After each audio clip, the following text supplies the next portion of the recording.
নমস্কাৰ ছাত্ৰ ছাত্ৰীসকল, এই ভিডিঅ'টোত আমি পৰিমেয় সংখ্যাৰ কিছুমান টপিক পঢ়াৰ পাছতে অংকবোৰ সমাধান কৰিবলৈ চেষ্টা কৰিম। পৰিমেয় সংখ্যাৰ টপিকবোৰ পঢ়াৰ আগতে আমি দুটা সংখ্যাৰ সাধাৰণ উৎপাদক কেনেকৈ উলিয়ায় সেই সাধাৰণ উৎপাদকৰ দুটা সংখ্যাৰ সাধাৰণ উৎপাদকৰ গৰিষ্ঠ সাধাৰণ উৎপাদক কোনটো তাৰ বিষয়ে জানিলো আহা প্ৰথমে। তাৰ পাছত আমি এই পৰিমেয় সংখ্যাৰ টপিকবোৰ পঢ়িবলৈ আৰম্ভ কৰিম। দুটা সংখ্যাৰ সাধাৰণ উৎপাদক উলিয়াবৰ কাৰণে প্ৰথমে আমি উৎপাদকৰ বিষয়ে জানি ল'ব লাগিব। তাৰ পাছতহে আমি দুটা সংখ্যাৰ সাধাৰণ উৎপাদক উলিয়াব পাৰিম। প্ৰথমে তেতিয়াহ'লে আমি উৎপাদকৰ বিষয়ে জানি লওঁ আহা। উৎপাদক কোনবোৰ, এটা সংখ্যাৰ উৎপাদক কোনবোৰ আৰু উৎপাদক মানেনো কি জানি লওঁ আহা। উৎপাদক মানে হৈছে এটা সংখ্যাক যিবোৰ সংখ্যাৰে বাকী নোহোৱাকৈ হৰণ কৰিব পাৰি সেই সংখ্যাবোৰেই হ'ব সংখ্যাটোৰ উৎপাদক। তেতিয়াহ'লে মই এটা উদাহৰণ লৈ লৈছোঁ, এই 6টোৰ। আমি এই 6টোৰ উৎপাদকবোৰ উলিয়াব লাগে। 6টোৰ উৎপাদক উলিয়াবৰ কাৰণে আমি চাম যে এই 6টো কোনবোৰ সংখ্যাৰে বাকী নোহোৱাকৈ হৰণ কৰিব পাৰি, সেই সংখ্যাবোৰেই হ'ব এই 6টোৰ উৎপাদক। মানে এই 6টো যিবোৰ সংখ্যাৰে বাকী নোহোৱাকৈ হৰণ কৰিব পাৰি সেই সংখ্যাবোৰেই হ'ব এই 6টোৰ উৎপাদক। এই 6টোৰ উৎপাদক উলিয়াবৰ কাৰণে আমি প্ৰথমে 1ৰ পৰা হৰণ কৰি চাব লাগিব। 1ৰ পৰা আৰম্ভ কৰি একেবাৰে এই 6টোলৈকে হৰণ কৰি চাব লাগিব।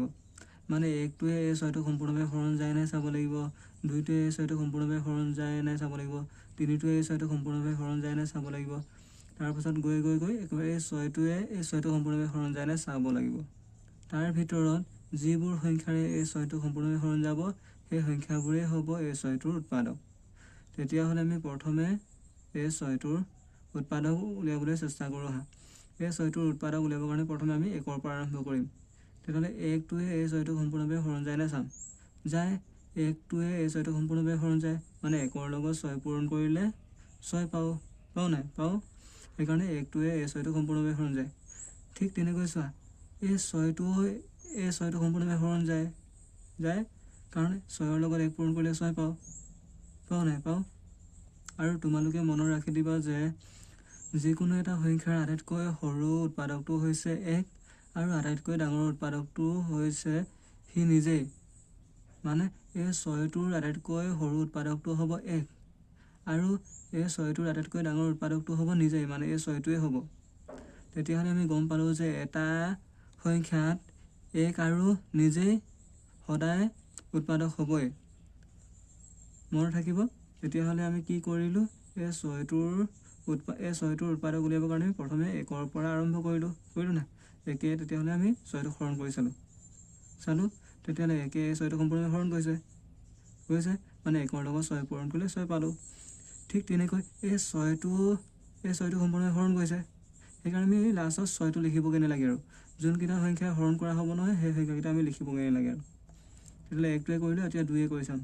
2য়ে তেতিয়াহ'লে এই 6টোক সম্পূৰ্ণভাৱে হৰণ যায় নাই চাম। 2য়ে এই 6টোক সম্পূৰ্ণভাৱে হৰণ যায়, কাৰণ 2ৰ লগত 3 পূৰণ কৰিলে 6 পাওঁ হ'ল। পিছত 2য়ে সম্পূৰ্ণভাৱে 6টোক হৰণ যায় গ'ল। তেতিয়াহ'লে আমি 3য়ে এই 6টোক সম্পূৰ্ণভাৱে হৰণ যায় নাই চাম। এই 3টোও সম্পূৰ্ণভাৱে হৰণ যায়, কাৰণ 3ৰ লগত 2 পূৰণ কৰিলে 6 হয় নাই হয়। সেইকাৰণে 3য়েও এই 6টোক সম্পূৰ্ণভাৱে হৰণ যায়। আমি তেতিয়াহ'লে 3টো ইয়াত লিখিবগৈ নালাগে আৰু। এতিয়া 4য়ে চাম। 4টো কাৰণে হ'লে 4য়ে চাম। 4টোৱে এই 6টোক সম্পূৰ্ণভাৱে হৰণ যায় নাই চাম। 4য়ে এই 6টোক সম্পূৰ্ণভাৱে হৰণ যাবলৈ হ'লে 4ৰ লগত যিকোনো সংখ্যা পূৰণ কৰিলে 6টো পাব লাগিব হয় নাই। এতিয়া 4 ঘৰ পূৰ্ণতা গোৱা, 4 গুণ 4 4 2 গুণ 8। তেতিয়া 4য়ে এই 6টোক সম্পূৰ্ণভাৱে হৰণ নাযায়, কাৰণ 4য়ে যদি এই 6টোক হৰণ কৰোঁ কিছুমান বাকী থাকি যাব নাই, ভাগ 1 থাকি যায়। সেইকাৰণে এই 4টোক আমি লগাব নোৱাৰোঁ, লিখিব নোৱাৰোঁ ইয়াত। তেতিয়া 4য়ে নাযায়, সেইকাৰণে নিলিখোঁ। এতিয়া 5য়ে যায় নাই চাম। এই 5টোৱে যায় নাই চাম। 5টোৱে এই 6টোক সম্পূৰ্ণভাৱে হৰণ যায় নাই চাম। 5ৰ লগত কি পূৰণ কৰিলে 6 পাওঁ চাম। 5ৰ লগত যিকোনো সংখ্যা পূৰণ কৰিলে 6 নাপাওঁ পাওঁ জানো। 5 ঘৰৰ টেবুলটো গোৱা, 5 গুণ 5 5 2 গুণ 10 পাইছোঁ জানো, নাই পোৱা নহয়। তেতিয়া 5য়েও এই 6টোক সম্পূৰ্ণভাৱে হৰণ নাই যোৱা, আমি 5ও ল'ব নোৱাৰোঁ। লাষ্টত আমি এতিয়া 6টোৱে চাম। এই 6টোৱে এই 6টোক সম্পূৰ্ণভাৱে হৰণ যায়, ইয়াত লিখিলোৱেই নহয়, লিখিলোঁ নাই। 6টোৱে 6টোক সম্পূৰ্ণভাৱে হৰণ যায়, 6ৰ লগত যদি 1 পূৰণ কৰোঁ আমি 6 পাওঁ। সেইকাৰণে 6টোৱে সম্পূৰ্ণভাৱে 6টোক হৰণ যায়। তেতিয়াহ'লে আমি কেইটা পালোঁ যে হৰণ যোৱা 6ক সম্পূৰ্ণভাৱে হৰণ যোৱা সংখ্যা পালোঁ। এটা পালোঁ, দুটা পালোঁ, তিনিটা পালোঁ আৰু চাৰিটা পালোঁ নাই? 1টোৱে সম্পূৰ্ণভাৱে হৰণ যায় 6টোক, 2টোৱে সম্পূৰ্ণভাৱে হৰণ যায়, 3টোৱে সম্পূৰ্ণভাৱে হৰণ যায় আৰু 6টোৱে সম্পূৰ্ণভাৱে হৰণ যায় 6টোক। তেতিয়াহ'লে এই 6টোৰ উৎপাদকবোৰ হ'ব 1, 2, 3 আৰু 6। এইকেইটা সংখ্যাই এই 6টোক সম্পূৰ্ণভাৱে হৰণ কৰিছে, সেইকাৰণে এইকেইটাই হ'ব এই 6টোৰ উৎপাদক। আমি তেতিয়াহ'লে লিখোঁ 6টোৰ উৎপাদক। 6ৰ উৎপাদক কোনবোৰ? 1টো হ'ব, 2টো হ'ব, 3টো হ'ব আৰু 6টো হ'ব। এতিয়া আমি 6ৰ উৎপাদকবোৰ কেনেকৈ উলিয়ালে গম পালোঁ। মানে এই 6ৰ উৎপাদক উলিয়াবৰ কাৰণে প্ৰথমে 1ৰ পৰা আৰম্ভ কৰি এই 6টোলৈকে কৰি গৈ থাকিব লাগিব। আমি কৰিছিলোঁ নাই? কৰিছিলোঁ। এতিয়া আমি নেক্সট আৰু এটা উৎপাদক উলিয়াম। 6 ওলালোঁ, এতিয়া 12টো উলিয়াই চাওঁ। 12টোৰ আমি উৎপাদকবোৰ উলিয়াই চাওঁ। তাৰ পাছতহে 6টো আৰু 12টোৰ সাধাৰণ উৎপাদক উলিয়াম। প্ৰথমে তেতিয়াহ'লে 12টোৰ উৎপাদক উলিয়াবৰ কাৰণে কি কৰিম? 1ৰ পৰা আৰম্ভ কৰিম, এইকাৰণে 12টোলৈকে চামগৈ। এতিয়া প্ৰথমে 1ে 6টোক সম্পূৰ্ণভাৱে হৰণ যায়, 1ে তেতিয়াহ'লে 12টোক সম্পূৰ্ণভাৱে হৰণ যায় নে চাম। যায়, 1 12 গুণ 12 হ'ল। তেতিয়া চোৱা 12টো এই 12টো সম্পূৰ্ণভাৱে হৰণ যায়, তেতিয়া আমি 12টো ইয়াত লিখিবগৈ নেলাগিগৈ আৰু। এতিয়া 1ে সম্পূৰ্ণভাৱে এই 12টোক হৰণ গ'ল। এতিয়া 2য়ে চাম, 1ে কৰাৰ পাছত 2য়ে চাম। 2 ঘৰ টেবুল এটা গোৱা, 2ৰ লগত কিমান পূৰণ কৰিলে 12 পাওঁ? 2 6 গুণ 12। এতিয়া 2য়েও এই 6টোক সম্পূৰ্ণভাৱে হৰণ গৈছে নাই? ঠিক তেনেকৈ 6টোও সম্পূৰ্ণভাৱে এই 12টোক হৰণ যাব নাই? যাব। তেতিয়া আমি তলত 6টোও লিখিবগৈ নালাগে, কাৰণ 2টোও হৰণ গৈছে, 6টোও হৰণ গৈছে, 12টোক গৈছে নাই? ঠিক তেনেকৈ 12টোও হৰণ গৈছে, 1টোও 12টোক হৰণ গৈছে, সেইকাৰণে আমি ইয়াত লিখিবগৈ নালাগে। এতিয়া আমি 3টোৱে কৰিম। 3য়ে এই 12টোক সম্পূৰ্ণভাৱে হৰণ যায় নে চাম। 3ৰ লগত কি পূৰণ কৰিলে 12? 3 4 গুণ 12। এতিয়া 3য়েও এই 12টোক সম্পূৰ্ণভাৱে হৰণ গৈছে নাই? গৈছে, কাৰণ 3ৰ লগত 4 পূৰণ কৰিলে 12। ঠিক তেনেকৈ এই 4টোও এই 12টোক সম্পূৰ্ণভাৱে হৰণ গৈছে নাই? গৈছে, কাৰণ 4ৰ লগত 3 পূৰণ কৰিলে 12 হ'ল। এতিয়া আমি এই 4টো লিখিব নালাগে, কাৰণ 4টোও কৰা হ'ল। দুবাৰ একেবোৰ সংখ্যাকে আমি লিখি নাথাকোঁ দেই। এতিয়া 3য়ে কৰিলোঁ, 4 কৰিলোঁ, 4 পাছত কিহে? এই 5টোৱে। এই 5টোৱে এতিয়া চাম এই 12টোক সম্পূৰ্ণভাৱে হৰণ যায় নাই? এই 5 ঘৰ পূৰণ এটা গোৱা, 5 1 গুণ 5, 5 2 গুণ 10, 5 3 গুণ 15। এই 5টোৱে সম্পূৰ্ণভাৱে 12টোক হৰণ নাযায়, নাই যোৱা নহয়, সেইকাৰণে আমি এইটো ল'ব নোৱাৰোঁ। তেতিয়া আমি 6টোৱে কৰিম। 6টোৱে সম্পূৰ্ণভাৱে হৰণ গৈছে নাই? ইয়াত লিখাই আছে, আমি 6টো আৰু দুবাৰ লিখি নাথাকোঁ। এই 6টো দুবাৰ লিখি নাথাকোঁ, এই 6টোৱে লিখা নাই। 6ও 12 সম্পূৰ্ণভাৱে হৰণ যায়, সেইকাৰণে লিখা হ'ল, আমি লিখি নাথাকোঁ। এতিয়া 7টোৱে চাম, এই 7টোৱে সম্পূৰ্ণভাৱে হৰণ যায় নে চাম। এই 7টোৱে 12টো সম্পূৰ্ণভাৱে হৰণ নাযায়, কাৰণ 7 গুণ 7, 7 2 গুণ 14 হৈ যায়, সেইকাৰণে এই 7টো হৰণ নাযায়। এতিয়া 8টোৱে চাম, 8টোৱে এই 12টো সম্পূৰ্ণভাৱে হৰণ যায় নে নাযায়? 8 1 গুণ 8, 8 2 গুণ 16 হৈ যায়, তেতিয়াহ'লে 8টোও নাযায় 12টো সম্পূৰ্ণভাৱে হৰণ। 9টোৱে যায় নাই চাম, 9টোৱেও নাযায়। 9 1 গুণ 9, 9 2 গুণ 18 হৈ যায়, সেইকাৰণে 9টো সম্পূৰ্ণভাৱে হৰণ নাই যোৱা। মানে 9ৰ লগত যিকোনো সংখ্যা পূৰণ কৰি আমি পাৰ পাইছোঁ, নাই পোৱা নহয়, সেইকাৰণে নাযায়। 10টোৱে যায় জানো? 10 1 গুণ 10, 10 2 গুণ 20 হৈ যায়। এতিয়া 10টোৰ লগত যিকোনো সংখ্যা পূৰণ কৰি আমি 12 নাই পোৱা নহয়, সেইকাৰণে 10টো সম্পূৰ্ণভাৱে হৰণ নাযায়, এইটো আমি ল'ব নোৱাৰোঁ। তেতিয়াহ'লে 11টোৱে সম্পূৰ্ণভাৱে হৰণ যায় নাই? 12টোক নাযায় নহয়। 11 গুণ 11, 11 2 গুণ 12 হৈ যায়, 11 2 গুণ 22 হৈ যায়, সেইকাৰণে 11টো আমি লিখিব নোৱাৰোঁ। তেতিয়াহ'লে 12টো সম্পূৰ্ণভাৱে হৰণ যোৱা সংখ্যা কিমানটা পালোঁ? 1 2 3 4 5 আৰু 6টা। কোনকেইটা হৈছে 12টো সম্পূৰ্ণভাৱে হৰণ যোৱা সংখ্যা? 1টো 2টো 3টো 4টো 6টো আৰু 12টো। তেতিয়াহ'লে 12ৰ উৎপাদক কোনবোৰ বুলি ক'লে এইবোৰ হ'ব। 1টো হ'ব, 2টো হ'ব, 3টো হ'ব, 4টো হ'ব, 6টো হ'ব, 12টো। কাৰণ এই সংখ্যাবোৰে এই 12টোক সম্পূৰ্ণভাৱে হৰণ যায়। তেতিয়াহ'লে আমি 12ৰ উৎপাদকবোৰ লিখি লওঁ। 12ৰ উৎপাদকবোৰ কোনবোৰ? তেতিয়াহ'লে ইয়াতে লিখি দিছোঁ, 12ৰ উৎপাদকবোৰ কোনবোৰ? 1 2 3 4 6 আৰু 12। তেতিয়াহ'লে চোৱা, আমি 12ৰ উৎপাদকবোৰো পালোঁ, 6ৰ উৎপাদকবোৰো পালোঁ নাই? পালোঁ। এতিয়া আমি এই দুটা সংখ্যাৰ মানে 6টো আৰু 12টোৰ সাধাৰণ উৎপাদক উলিয়াব পাৰিম, কাৰণ 6টোৰ উৎপাদকবোৰো উলিয়ালোঁ, 12টোৰ উৎপাদকবোৰো উলিয়ালোঁ। এতিয়া আমি এই 6টোৰ আৰু 12টোৰ সাধাৰণ উৎপাদক উলিয়াব পাৰিম। মানে 6 আৰু 12ৰ সাধাৰণ উৎপাদক কোনবোৰ বুলি ক'লে, 6টোৰ লগত যোনবোৰ উৎপাদক থাকে, সেই 12টোত সেই উৎপাদকবোৰ আছে নাই চাব লাগিব। যদি থাকে সেইবোৰেই হ'ব 6টো আৰু 12টোৰ সাধাৰণ উৎপাদক। মানে কৈছোঁ যে এই 6টোৰ উৎপাদক 1 2 3 আৰু 6 হয় নাই? হয়। তেতিয়াহ'লে এই 6টোৰ উৎপাদক এই 1টো 12টোৰ উৎপাদকতো আছে নাই? আছে, 1টো আছে। তেতিয়াহ'লে 6টোতো আছে, 1টো 12টোতো আছে, 1টো আছে নাই? আছে। তেতিয়াহ'লে এই 1টোৱে হ'ব 6টোৰ আৰু 12টোৰ সাধাৰণ উৎপাদক। বুজিলা? ঠিক তেনেকৈ এই 6টোৰ উৎপাদক এটা 2, এই 2টো এই 12টোত আছে নাই?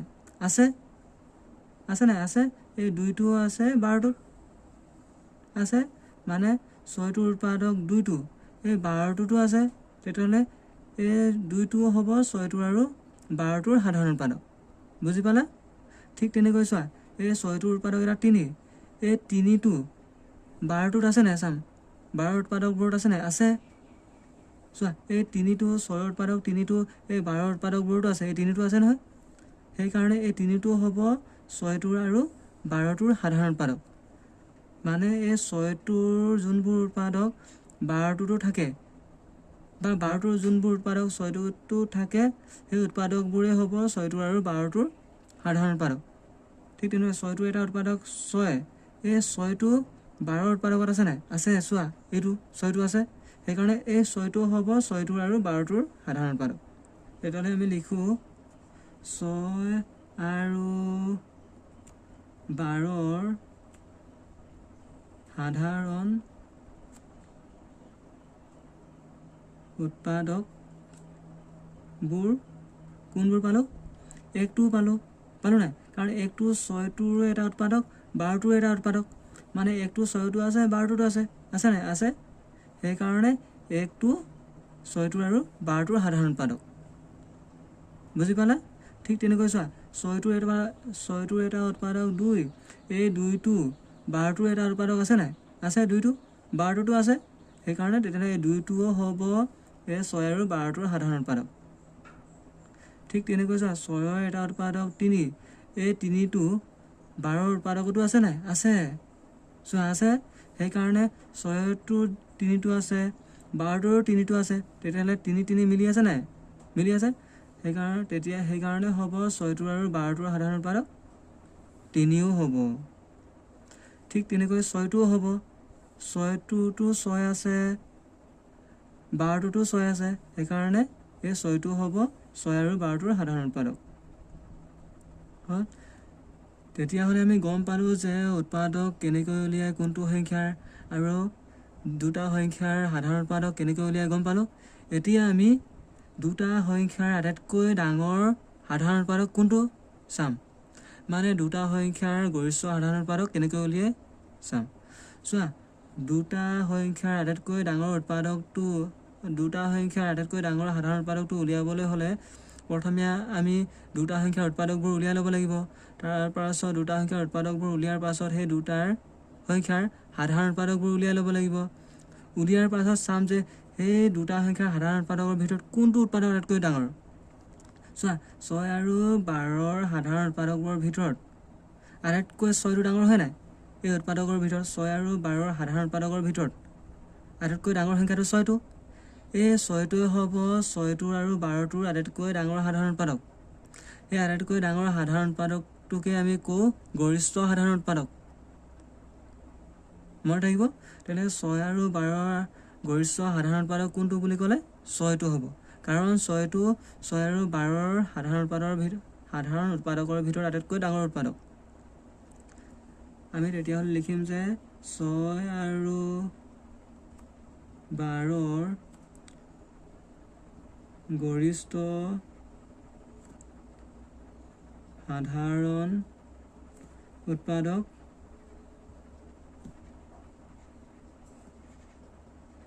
উৎপাদকটো কোনটো? এই 6টো। গম পালা? কাৰণ 6 আৰু 12ৰ সাধাৰণ উৎপাদকৰ ভিতৰত আটাইতকৈ ডাঙৰ সাধাৰণ উৎপাদকটো হৈছে 6টো। সেইকাৰণে 6 আৰু 12ৰ গৰিষ্ঠ সাধাৰণ উৎপাদকটো হ'ব 6। আমি গৰিষ্ঠ সাধাৰণ উৎপাদকক গ সা উ বুলিও কওঁ।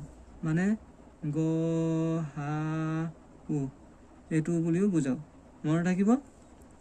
এতিয়াহে আমি গম পালোঁ যে উৎপাদক কেনেকৈ উলিয়ায়, সাধাৰণ উৎপাদক কেনেকৈ উলিয়ায়, আৰু দুটা সংখ্যাৰ গৰিষ্ঠ সাধাৰণ উৎপাদক কোনটো বা কেনেকৈ উলিয়ায় গম পালোঁ। এতিয়া আমি যিকোনো দুটা সংখ্যাৰ গৰিষ্ঠ সাধাৰণ উৎপাদক হৰণ পদ্ধতিত কেনেকৈ উলিয়াই শিকোঁ আহা। মানে তোমালোকক যিকোনো দুটা সংখ্যা দিয়া থাকিলে সেই সংখ্যা দুটা হৰণ পদ্ধতিৰ গৰিষ্ঠ সংখ্যা, মানে সেই দুটা সংখ্যাৰ আটাইতকৈ ডাঙৰ সাধাৰণ উৎপাদকটো কেনেকৈ উলিয়াই শিকোঁ আহা। ধৰা হ'ল তোমালোকক 12 এটা সংখ্যা ধৰি লৈছোঁ আৰু 18 এটা সংখ্যা ধৰি লৈছোঁ। এই দুটা সংখ্যাৰ আটাইতকৈ ডাঙৰ সাধাৰণ উৎপাদকটো উলিয়াব লাগে, মানে 12 আৰু 18ৰ গৰিষ্ঠ সাধাৰণ উৎপাদকটো উলিয়াব লাগে। আমি উলিয়াবৰ কাৰণে কি কৰিম, 12 আৰু 18ৰ ভিতৰত কোনটো সৰু সংখ্যা সেইটো সংখ্যাই ডাঙৰ সংখ্যাটো হৰণ কৰিম। চোৱা, এই 12টো আৰু 18ৰ ভিতৰত 12টো সৰু, 18টো ডাঙৰ, সেইকাৰণে এই 12টোৱে 18টোক হৰণ কৰিম। তোমালোকক যিকোনো দুটা সংখ্যা দিয়া থাকিলে সদায় সৰু সংখ্যাটোৱে ডাঙৰ সংখ্যাটোক হৰণ কৰিবা। আমি যেতিয়ালৈকে ভাগশেষ 0 নাপাওঁ তেতিয়ালৈকে হৰণ কৰি গৈ থাকিম। প্ৰথমে তেতিয়াহ'লে আমি 12টোৱে 18টোক হৰণ কৰোঁ, মানে এইটো ভাজক হ'ব, এইটো ভাজ্য হ'ব নাই? 12টোৱে 18টোক হৰণ কৰোঁ আহা। 12 হৰণ 18, আমি কি কওঁ, এই 12টো হৈছে ভাজক আৰু 18টো হৈছে ভাজ্য, মানে ভাজকে সদায় ভাজ্যক হৰণ কৰে। মনত থাকিব, আমি যেতিয়ালৈকে ভাগশেষ 0 নাপাওঁ তেতিয়ালৈকে হৰণ কৰি গৈ থাকিব লাগিব, কিন্তু আমি দশমিক ৰূপত হৰণ নকৰোঁ আকৌ দেই। চোৱা, এতিয়া আমি হৰণ কৰোঁ 12টোৱে 18টোক। 12য়ে 18ক হৰণ কৰিব লাগে, মানে 12ৰ লগত কি পূৰণ কৰিলে 18 পাব লাগিব চাব লাগিব। চোৱা, 12য়ে 1ক হৰণ যায় জানো? প্ৰথমে নেযায় নহয়, সেইকাৰণে দুটা সংখ্যাক যামগৈ, দুটা। 12য়ে 18ক হৰণ যায়, কাৰণ 12টো সৰু 18টো ডাঙৰ, সেইকাৰণে 12টোৱে 18টোক হৰণ যায়। তেতিয়াহ'লে 12ৰ লগত কি পূৰণ কৰিলে 18 পাওঁ চাম এতিয়া। প্ৰথমে 12 ঘৰৰ পূৰণ এটা কোৱা, 12 গুণ 12, 12 গুণ 12, 12 2 গুণ 24 হ'ল। চোৱা, 12টোৰ লগত যিকোনো সংখ্যা পূৰণ কৰিলে আমি 18টো পাইছোঁ জানো? নাই পোৱা নহয়। চোৱা, 12টোৰ লগত 1 পূৰণ কৰি 12 পালোঁ, 12টোৰ লগত 2 পূৰণ কৰি 24 পালোঁ। 24টো এই 18তকৈ বেছি হৈ গ'ল, সেইকাৰণে আমি বেছি সংখ্যাটো ল'ব নোৱাৰোঁ দেই হৰণ কৰিলে। সদায় এই 18টোতকৈ কমটো ল'ব লাগিব, মানে 18 নাপালে সদায় 18টোতকৈ কমটো ল'ব লাগিব। তেতিয়াহ'লে 12 গুণ আমি 12টো ল'ব লাগিব, তে 12 গুণ 12 ল'ম। এতিয়া আমি বিয়োগ কৰিম, 18টোৰ পৰা 12 বিয়োগ কৰিম। প্ৰথমে 8ৰ পৰা 2 বিয়োগ কৰে, 8ৰ পৰা 2 গ'লে কিমান? 6 বিয়োগ কৰিলোঁ। তেতিয়া 1ৰ পৰা 1 গ'লে কিমান? 0, 0টো লিখিব নালাগে। এতিয়া চোৱা, 12য়ে 18ক হৰণ কৰাত ভাগশেষ 6 পালোঁ। এই 6টোক আকৌ 12য়ে হৰণ যায় জানো? নেযায় নহয়, সেইকাৰণে এই 6টোৱে আকৌ আমি এই 12টোক হৰণ কৰিম, মানে 6টোক ভাজক বনাই এই 12টোক হৰণ কৰিম, এই ভাজকটোক। মনত থাকিব, এই 6টোৱে আকৌ কি কৰিম, এই 12টোক হৰণ কৰিম। 12টোক হৰণ কৰিবৰ কাৰণে আমি 6টোৰ আগত আকৌ ভাজ্য হিচাপে পাতি ল'ম কোনটো? এই 12টোক। তেনে 12টোক আকৌ ভাজ্য হিচাপে ইয়াত পাতি লওঁ, কাৰণ আমি গৰিষ্ঠ সাধাৰণ উৎপাদকহে উলিয়াব লাগে নাই? আমি দশমিক সংখ্যা লিখিব নোৱাৰোঁ নহয়, সেইকাৰণে আমি এই 6টোৱে আকৌ 12টোক হৰণ কৰিম। বুজিলা? মানে 12ৰ লগত যিকোনো সংখ্যা পূৰণ কৰাৰ পাছত যদি ভাগশেষ পাওঁ, সেই ভাগশেষটোৱে আকৌ সেই ভাজকটোক হৰণ কৰিম। এতিয়া চোৱা, এই 6টোৰ ভাগশেষ হ'ল, 12য়ে 18ক হৰণ কৰাৰ পাছত ভাগশেষ 6টো পালোঁ। এই 6টোৱে এতিয়া আকৌ এই ভাজ্যটোক হৰণ কৰিম। তেতিয়া মানে এনেকৈ পাতি ল'ব লাগিব। তেতিয়া 6টো ইয়াত লিখা আছে, লিখা আছে, এই 12টো আকৌ ইয়াত হৰণৰূপে পাতি ল'লোঁ। তেতিয়াহ'লে কি, এই 6টো হ'ল ভাজক হ'ল নাই? হ'ল। এই 12টো হ'ল ভাজ্য। এতিয়া আমি এই 6টোৱে 12টোক হৰণ কৰিম, ভাগশেষ 0 নোহোৱালৈকে এনেকৈ কৰি গৈ থাকিব লাগিব। এতিয়া চোৱা, 6টোৱে 12ক সম্পূৰ্ণভাৱে হৰণ যায় নাই চাম, মানে 6ৰ লগত কি পূৰণ কৰিলে 12 পাম? 6ৰ লগত 2 পূৰণ কৰিলে 12 পালোঁ নাই? 12 এটা বিয়োগ কৰিলে 0 হৈ যাব। এতিয়া ভাগশেষ 0 হ'ল নাই? হ'ল যদি চোৱা, ভাগশেষ 0 হোৱাৰ লগে লগে চাবা যে একেবাৰে শেষ ভাজক কোনটো? শেষ ভাজক এইটো হয় নাই? এইটো 6টোৱে হৈছে শেষ ভাজক, মানে ভাগশেষ 0 হোৱাৰ পাছত শেষ ভাজক এইটোৱে 6টো হয় নাই? 6টো 12টোতো আগৰ প্ৰথম ভাজক আছিলে, দ্বিতীয় ভাজক 6টো, মানে শেষ ভাজক এইটোৱে। এই শেষ ভাজকটোৱে হ'ব 12টো আৰু 18টোৰ গৰিষ্ঠ সাধাৰণ উৎপাদক। মনত থাকিব তেতিয়াহ'লে কেনেকৈ আমি হৰণ পদ্ধতিত কৰিলোঁ। তেতিয়াহ'লে 12 আৰু 18ৰ গৰিষ্ঠ সাধাৰণ উৎপাদক কোনটো? এই 6টো। ভাগ শেষৰ পাছত যোনটো ভাজক শেষত থাকিব সেই ভাজকটোৱে হ'ব 12 আৰু 18টোৰ গৰিষ্ঠ সাধাৰণ উৎপাদক। তেতিয়াহ'লে আমি লিখিব পাৰোঁ যে এতেকে 12 আৰু 18ৰ গসাউ লিখি দিওঁ। গসাউ কিমান? 6। বুজি পালা কেনেকৈ কৰিলোঁ? আৰু এটা কৰি দিছোঁ চোৱা, সৰু এটা কৰি দিওঁ দেই তোমালোকক। ধৰা কি লওঁ, 6টো আৰু 12টো। এই 6টোৱে আৰু 12টোৱে কৰোঁ। 6টোৰ আৰু 12টোৰ গৰিষ্ঠ সাধাৰণ উৎপাদক উলিয়াবলৈ চেষ্টা কৰোঁ হা। এতিয়া আকৌ হৰণ পদ্ধতিত চোৱা, প্ৰথমে চাম যে কোনটো সৰু সংখ্যা 6 আৰু 12টোৰ ভিতৰত। 6টো সৰু, সেইকাৰণে 6টোৱে 12টোক হৰণ কৰিম। আমি পাতি দিওঁ, 12টো ইয়াত পাতোঁ, 6টোৱে হৰণ কৰিম। মানে 6টো ভাজক, এইটো 12টো ভাজ্য। এতিয়া 6টোৱে এতিয়া 12টোক হৰণ কৰিব লাগে নাই? মানে 6ৰ লগত কি পূৰণ কৰিলে 12 পাওঁ? চোৱা, এইটো সম্পূৰ্ণভাৱে হৰণ যায়, একেবাৰে যায়চোন। 6 2 গুণ 12 পালোঁ নাই? 12। এতিয়া বিয়োগ কৰিলে 0 হ'ল। এতিয়া 0ৰ পাছত ভাজক কোনটো আছিলে? 0ৰ লাষ্ট শেষ ভাজক আৰু প্ৰথম ভাজক এইটোৱে হয় নাই? 6টোৱে। সেইকাৰণে এই 6টোৱেই হ'ব 6 আৰু 12ৰ গৰিষ্ঠ সাধাৰণ উৎপাদক। তেনেহ'লে আমি গৰিষ্ঠ সাধাৰণ উৎপাদক কেনেকৈ উলিয়াই, দুটা সংখ্যাৰ সাধাৰণ উৎপাদক কেনেকৈ উলিয়াই আৰু সাধাৰণ উৎপাদক কোনবোৰ শিকি আহিলোঁ। এতিয়া আমি পঢ়িম পৰিমেয় সংখ্যাৰ লঘিষ্ঠ আকাৰ। পৰিমেয় সংখ্যাৰ লঘিষ্ঠ আকাৰ মানে হৈছে কোনো এটা পৰিমেয় সংখ্যাৰ ভগ্নাংশ ৰূপত থাকিলে সেই ভগ্নাংশটোৰ হৰ আৰু লবৰ একৰ বাহিৰে কোনো সাধাৰণ উৎপাদক নাথাকে। তেনেকুৱা পৰিমেয় সংখ্যাবোৰকেই আমি লঘিষ্ঠ আকাৰ পৰিমেয় সংখ্যা বুলি ক'ম। মানে কোনো এটা পৰিমেয় সংখ্যাৰ লব আৰু হৰটোৰ, এই হৰটোৰ লব আৰু হৰটোৰ একটোৰ বাহিৰে কোনো সাধাৰণ উৎপাদক থাকিব নালাগিব। মানে লব আৰু হৰটোৰ গৰিষ্ঠ সাধাৰণ উৎপাদক অকল 1 হ'ব লাগিব। তেনেকুৱা পৰিমেয় সংখ্যাবোৰকেই আমি লঘিষ্ঠ আকাৰ পৰিমেয় সংখ্যা বুলি ক'ম। ধৰা এটা উদাহৰণ লৈছোঁ, 1/2। এই 1/2টো লঘিষ্ঠ আকাৰ পৰিমেয় সংখ্যা হয় নে নহয় চাবলৈ হ'লে আমি চাম যে 1 আৰু 2ৰ একৰ বাহিৰে অন্য কোনো সাধাৰণ উৎপাদক আছে নেকি চাম। চোৱা, 1 আৰু 2ৰ একৰ বাহিৰে কোনো অন্য সাধাৰণ উৎপাদক নাই। সেইকাৰণে 1/2 এটা লঘিষ্ঠ আকাৰ পৰিমেয় সংখ্যা। কাৰণ ইয়াক একৰ বাহিৰে কোনো সংখ্যাই এই দুটাক কেঞ্চেল কৰিব নোৱাৰি। পাৰি জানো? নোৱাৰি নহয়। সেইকাৰণে 1/2টো এটা লঘিষ্ঠ পৰিমেয় সংখ্যা। ঠিক তেনেকৈ 8/9 এইটো এটা পৰিমেয় সংখ্যা। এই পৰিমেয় সংখ্যাটো এটা লঘিষ্ঠ আকাৰ পৰিমেয় সংখ্যা। কাৰণ এই পৰিমেয় সংখ্যাটোৰ লব আৰু হৰটোৰ একৰ বাহিৰে কোনো সাধাৰণ উৎপাদকে ইয়াক কেঞ্চেল কৰিব নোৱাৰি। আৰু একৰ বাহিৰে 8 আৰু 9ৰ কোনো সাধাৰণ উৎপাদক নাই। সেইকাৰণে 8/9 এটা লঘিষ্ঠ পৰিমেয় সংখ্যা। আৰু ইয়াক কটাকটি কৰিব পাৰি জানো? নোৱাৰি আৰু নহয়। একেবাৰে স্মলেষ্ট ফৰ্মত হৈ আছে, সেইকাৰণে এইটোক আমি লঘিষ্ঠ আকাৰ পৰিমেয় সংখ্যা বুলি ক'ম। ঠিক তেনেকৈ 20/17 এইটো এটা পৰিমেয় সংখ্যা। এই পৰিমেয় সংখ্যাটো লঘিষ্ঠ আকাৰ পৰিমেয় সংখ্যা। কাৰণ এই লব আৰু হৰটোৰ 20 আৰু 17টোৰ একৰ বাহিৰে কোনো সাধাৰণ উৎপাদক নাই। মানে 20 আৰু 1ৰ আটাইতকৈ ডাঙৰ সাধাৰণ উৎপাদকটো হৈছে 1। আমি গৰিষ্ঠ সাধাৰণ উৎপাদকৰ বিষয়ে পঢ়ি আহিলোঁ নহয়, আৰু সাধাৰণ উৎপাদকৰ বিষয়ে পঢ়িলোঁ। তেতিয়াহ'লে গম পোৱা। তেতিয়াহ'লে 20 আৰু 17টো হৈছে লঘিষ্ঠ আকাৰ পৰিমেয় সংখ্যা। মনত থাকিব। তেতিয়াহ'লে নেক্সট আৰু এটা লৈ লৈছোঁ, 19/28 এইটো এটা পৰিমেয় সংখ্যা। এই পৰিমেয় সংখ্যাটো লঘিষ্ঠ আকাৰ পৰিমেয় সংখ্যা হয় নাই? হয়। কাৰণ চোৱা, 19টোকো অকল একৰ বাহিৰে একে কেঞ্চেল কৰিব পাৰি, আৰু 28টোকো অকল একে কেঞ্চেল কৰিব পাৰি। মানে সিহঁতৰ সাধাৰণ উৎপাদকে পাৰি নাই? আৰু 19ৰ আৰু 28ৰ সাধাৰণ উৎপাদক অন্য আছে জানো? নাই নহয়। একৰ বাহিৰে অন্য উৎপাদক নাই সাধাৰণ উৎপাদক। আৰু 19/28ৰ ইয়াৰ আটাইতকৈ ডাঙৰ সাধাৰণ উৎপাদকটো হৈছে 1। সেইকাৰণে 19/28টো হৈছে লঘিষ্ঠ আকাৰ পৰিমেয় সংখ্যা। মানে এই 19/28টো একে স্মলেষ্ট ফৰ্মত আছে, ইয়াক আৰু কেঞ্চেল কৰিব নোৱাৰি।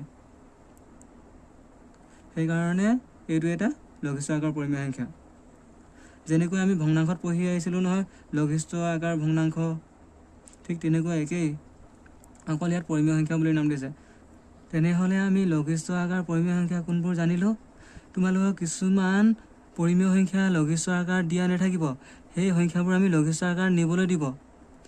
তেনে লঘিষ্ঠ আকাৰ নিবৰ কাৰণে আমি কি কৰিব লাগিব, সেই দুটা পৰিমেয় সংখ্যাৰ আমি গৰিষ্ঠ সাধাৰণ উৎপাদক উলিয়াই সেই গৰিষ্ঠ সাধাৰণ উৎপাদকটোৱে আমি দুইটাকে হৰণ কৰি দিব লাগিব। মানে লব আৰু হৰ দুইটাকে সেই গৰিষ্ঠ সাধাৰণ উৎপাদকটোৱে হৰণ কৰি দিয়াৰ পাছত আমি সেই সংখ্যাটোৰ লঘিষ্ঠ আকাৰ পৰিমেয় সংখ্যাটো পাম। মানে ধৰা তোমালোকে এটা উদাহৰণ লৈ লৈছোঁ 12/18 মানে 12/18 এইটো এটা পৰিমেয় সংখ্যা। এই পৰিমেয় সংখ্যাটোৰ লঘিষ্ঠ ৰূপত নাই নহয়। তোমালোক ক'ব যে 12/18 পৰিমেয় সংখ্যাটো লঘিষ্ঠ আকাৰত প্ৰকাশ কৰা।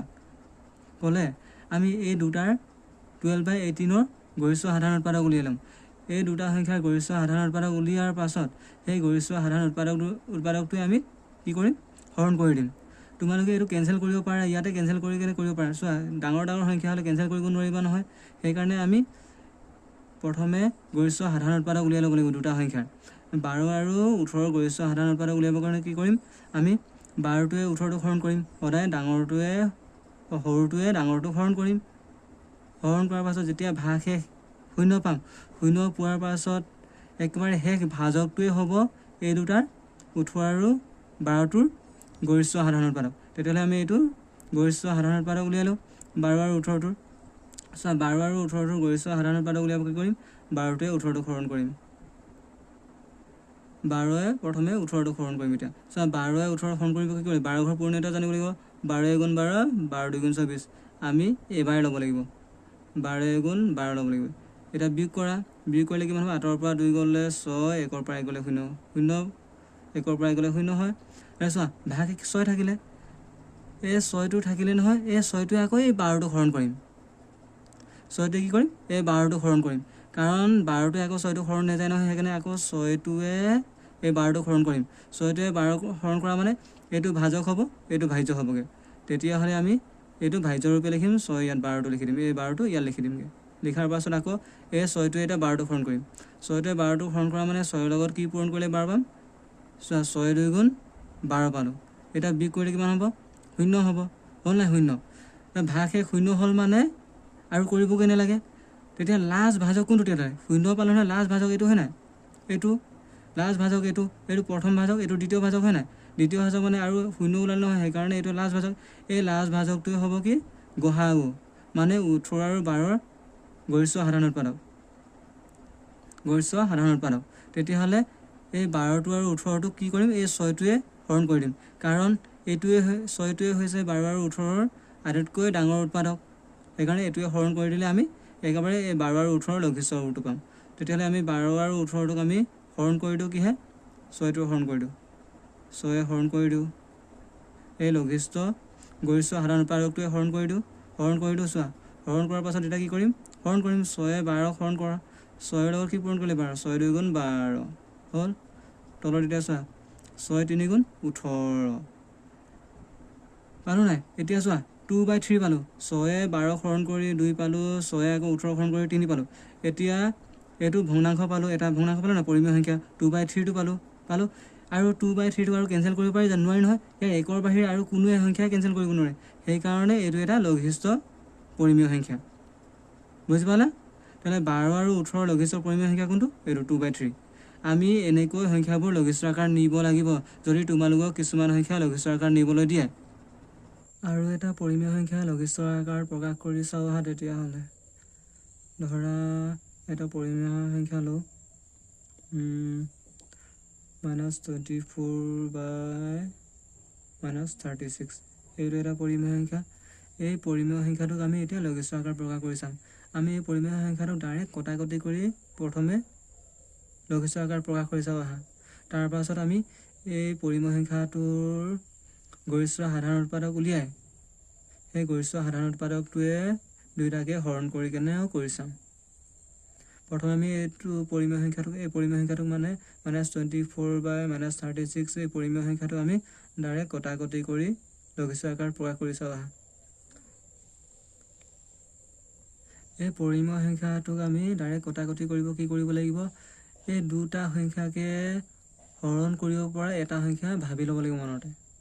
চোৱা প্ৰথমে চাম যে 2টোৱে এই দুটা সংখ্যাক কেঞ্চেল কৰিব পাৰি নাই পাৰি চোৱা 2টোৱে এই দুটা সংখ্যাক কেঞ্চেল কৰিব পাৰি মানে 2ৰ লগত 12 পূৰণ কৰিলে 24 2 12 24 হয় নাই 2ৰ লগত 12 পূৰণ কৰিলে 24 হ'ল আকৌ 2টোৱে আকৌ 6টো কেঞ্চেল কৰিব পাৰি নাই পাৰি 2 এগুণ 2 ইয়াত এক থাকি গ'ল নহয় এই একটো ইয়াত এতিয়া 16 হৈ যাব 2 8 গুণ 16 2 2 18 তেতিয়াহ'লে 36 2 12 24 2 18 36 ইয়াত 2 কটাকটি কৰিলোঁ এটা আমি কিমান থাকিলে 12 আৰু 18 পালোঁ মানে -12 আৰু -18 থাকিলে নাই পালোঁ আমি এইটো ইয়াত লিখি দিছোঁ চোৱা -12 আৰু -18 পালোঁ এতিয়া আকৌ এইটো কেঞ্চেল কৰিব লাগিব এতিয়া -12টোক আৰু -18টো কেঞ্চেল কৰিব লাগিব -12টোক আৰু -18টোক এতিয়া কেঞ্চেল যোৱা এটা সংখ্যা ভাবি লোৱা দুইটা সংখ্যাকে কেঞ্চেল যোৱা এটা সংখ্যা চ' আকৌ 2ও কেঞ্চেল যায় 2 6 গুণ 12 2 9 গুণ 18 গ'ল নাই তেতিয়াহ'লে কিমান পালোঁ আকৌ -6 পালোঁ আৰু -9 পালোঁ আকৌ এইটো সংখ্যা কেঞ্চেল কৰা 2 কেঞ্চেল যায় আকৌ 2 3 গুণ 6 2 কেঞ্চেল নাযায় 2 3 গুণ 6 2 6 গুণ 12 হৈ যায় 2 4 গুণ 8 হয় 2 কেঞ্চেল নাযায় 3 কেঞ্চেল কৰিব লাগিব 3 2 গুণ 6 ল'ব লাগিব 3 2 গুণ 6 3 3 গুণ 9 এটা কিমান পালোঁ -2 বাই -3 চ' ইমান কেঞ্চেল কৰি কাৰণে আমি লঘিষ্ঠ আকাৰ কিমান পালোঁ এইটো -2 বাই -3 এইটোক আৰু কেঞ্চেল কৰিব নোৱাৰি এইটো কেঞ্চেল কৰিব হ'লে অকল একেই কেঞ্চেল কৰিব পাৰি মানে তেতিয়াহ'লে -2 আৰু -3ৰ সাধাৰণ উৎপাদক মানে গৰিষ্ঠ সাধাৰণ উৎপাদক কি অকল 1 আৰু এইটো কেঞ্চেল কৰিব নোৱাৰি আমি এনেকৈ কটাকটি কৰিও লঘিষ্ঠ আকাৰ প্ৰকাশ কৰিব পাৰোঁ চ' এইটো কৰোঁতে ইমান টাইম লাগিছে সেইকাৰণে আমি -24 বাই -36টোক আমি হৰণ আকাৰে লঘিষ্ঠ আকাৰ প্ৰকাশ কৰিবলৈ চেষ্টা কৰিম চ' -24 বাই -36টোক লঘিষ্ঠ আকাৰ প্ৰকাশ কৰিবৰ কাৰণে আমি -24 আৰু -36ৰ গৰিষ্ঠ সাধাৰণ উৎপাদকটো উলিয়াই ল'ম তাৰ পাছত সেই গৰিষ্ঠ সাধাৰণ উৎপাদকটোৱে -24 আৰু -36ক হৰণ কৰি দিম তেতিয়াহ'লে -24 বাই -36টোৰ গৰিষ্ঠ সাধাৰণ উৎপাদক উলিয়াও গৰিষ্ঠ সাধাৰণ উৎপাদক উলিয়াবৰ কাৰণে সৰুটোৱে ডাঙৰটোক হৰণ কৰিব লাগিব 24টোৱে 36টোক হৰণ কৰি এই মাইনাছ চিনকেইটা লিখিব নালাগে হৰণ ক্ষেত্ৰত চ' হৰণ কৰি চাওঁ ইয়াত তেতিয়াহ'লে -24 বাই -36টোক গৰিষ্ঠ আকাৰ প্ৰকাশ কৰি লঘিষ্ঠ আকাৰ প্ৰকাশ কৰিব লাগে তেতিয়াহ'লে আমি 24টোৱে 36টোক হৰণ কৰি চাম মাইনাছ চিনকেইটা লিখিব নালাগে হৰণ কৰিলে 24 বাই 36 হ'ল লিখাৰ পাছত এতিয়া 24 36ৰ হৰণ কৰিব লাগে নাই লাগে তেতিয়া 24 ঘৰটো গৈ 24 এগুণ 24 2 24 48 হৈ যায় সেইকাৰণে এবাৰে ল'ব পাৰি 24 এবাৰ যায় 24 এগুণ 24 এতিয়া বিয়োগ কৰিলে কিমান হ'ব 6ৰ পৰা 4 গ'লে 2 3ৰ পৰা 2 গ'লে 1 12 পালোঁ এতিয়া চা ভাগ শেষ 12 পালোঁ 24ৰ লগত 24 36ক হৰণ কৰি ভাগ শেষ 12 পালোঁ নাই এই 12টোক 24টোৱে হৰণ যায় জানো নেযায় নহয় সেইকাৰণে এই 12টোৱে আকৌ এই 24টোক হৰণ কৰিম মানে এইটো কি হ'ব ভাগ শেষটোৱে 24টোক হৰণ কৰিম তেতিয়াহ'লে ভাগ শেষটো হ'ব ভাজক এইটো হ'ব ভাজ্য তেতিয়াহ'লে আমি ভাজ্য হিচাপে লিখিলোঁ আকৌ ইয়াত এই 24টো আমি ইয়াত লিখিলোঁ কাৰণ 12টোৱে 24টোক হৰণ কৰিব লাগিব কৰিম এতিয়া চ' এতিয়া 12টোৱে 24টোক হৰণ কৰা 12 এগুণ 12 12 2 গুণ 24 12 লগত যদি 2 পূৰণ কৰোঁ 24 পালোঁ বিয়োগ কৰিলে 0 হ'ব ভাগ শেষ 0 হ'ল ভাগ শেষ 0 হ'ল যদি চাবা যে একেবাৰে শেষত থকা ভাজকটো কোনটো ভাগ শেষৰ শেষত থকা ভাজকটো কোনটো এইটো 12টো হয় নাই কাৰণ প্ৰথম ভাজক এইটো আছিলে দ্বিতীয় ভাজক এইটো আছিলে নাই প্ৰথম ভাজক 24টো আছিলে দ্বিতীয় ভাজক মানে শেষ ভাজক 12 এই 12টোৱে যিকোনো সংখ্যা হৰণ কৰাৰ পাছতে 0 হৈছে সেইকাৰণে শেষ ভাজকটোৱে হ'ব তেতিয়াহ'লে এই 12টোৱে হ'ব এই 24 আৰু -24 আৰু -36ৰ গৰিষ্ঠ সাধাৰণ উৎপাদক মানে গহাউ মনত থাকিব তেতিয়াহ'লে -24 বা -36টোক কোনটোৱে হৰণ কৰিম এই 12টোৱে এই 12টোৱে কেলে হৰণ কৰিম এই 12টো হৈছে -24 আৰু -36ৰ আটাইতকৈ ডাঙৰ গৰিষ্ঠ সাধাৰণ উৎপাদক মানে এই -24 আৰু -36টোৰ আটাইতকৈ ডাঙৰ সাধাৰণ উৎপাদকটো তেতিয়াহ'লে আমি -24 আৰু -36টোক 12 হৰণ কৰি দিওঁ -24 -36 আমি হৰণ কৰোঁ